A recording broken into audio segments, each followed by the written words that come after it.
So, my lord, on the first concern, just to give it a small background, it's a concern about our presence in this court. And the background is that we visited Nairobi, Kenya on the 16th of November last year as a normal visit through our airport here, through Jomo Kenyatta International Airport and into our hotel.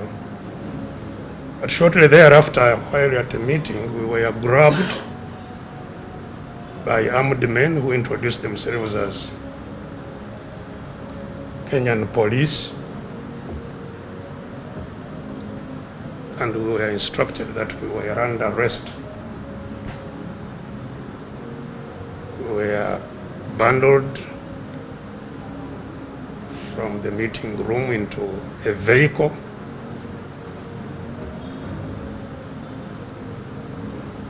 And apart from a short stop at a petrol station to fill their tank, the vehicle we were bundled in only stopped in Malaba,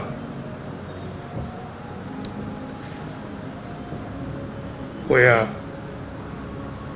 after a short stop on the Uganda border, Uganda-Malaba police, where after a short while another vehicle came and we were put into it and driven straight to Makindye military barracks.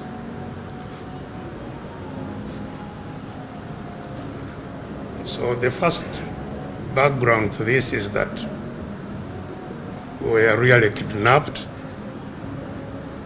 and brought back to Uganda by force and detained in a military barracks. We are not soldiers,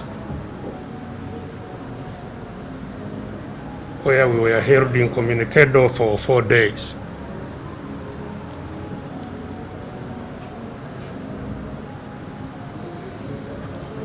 So the history to our being here is that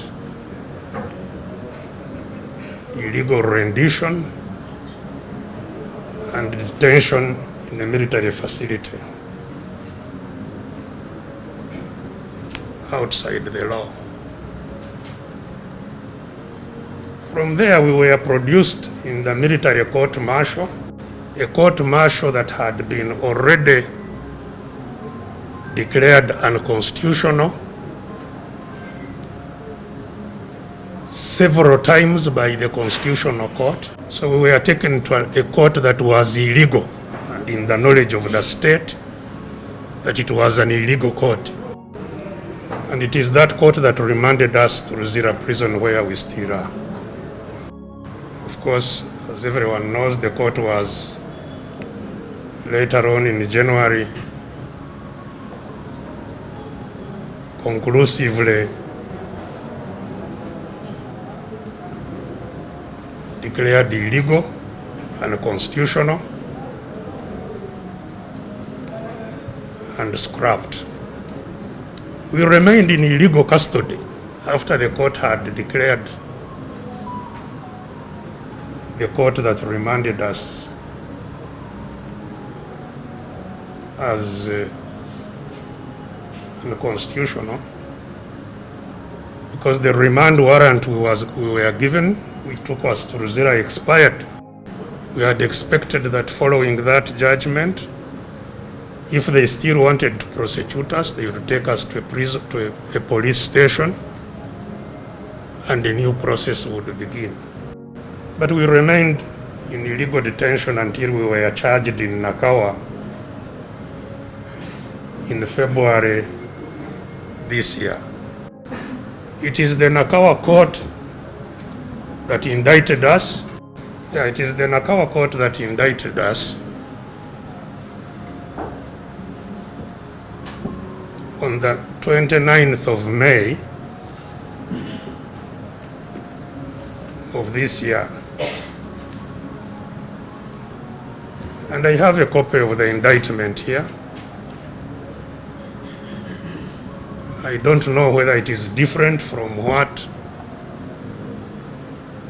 you have, my lord, or what prosecution has or other people, because my indictment clearly states, and this is on the 29th of May, that take notice that you will be tried, and that is the three of us, A1, A2, A3. Take notice that you will be tried on the above indictment at the sessions of the International Crimes Division of the High Court, beholden at so and so. So we were indicted to be tried at the International Crimes Division, which is a division of the High Court that is very different from by composition and by its processes, the procedures.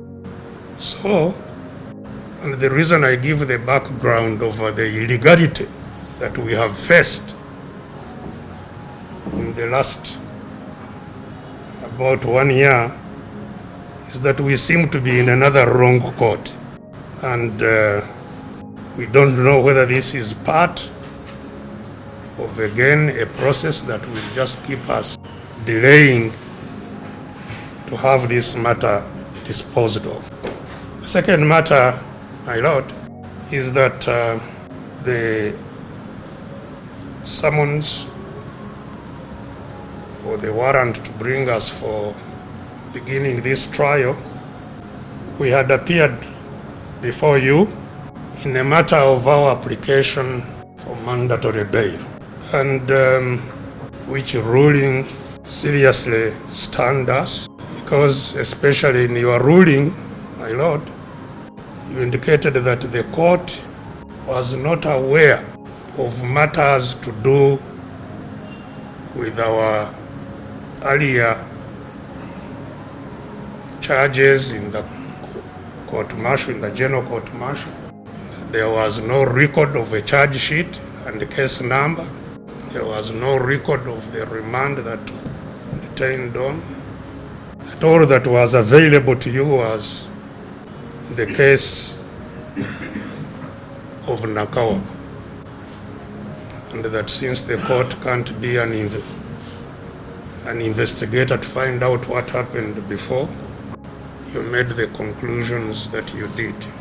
This was very disturbing, because not only were all the documents and details of the general court-martial process filed together with our application, the very affidavit that we saw, at least myself and my colleague and friend here, Ajobeid Lutale, both affidavits indicated how we had been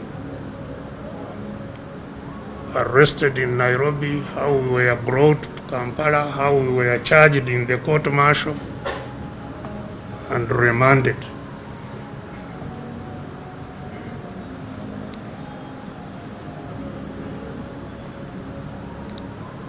Sections of the affidavit that I am referring to were concurred with, were accepted as truth by the prosecution. You were not contested.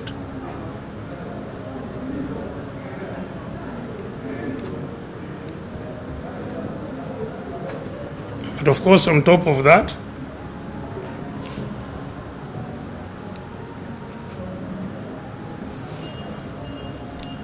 our lawyers here in open court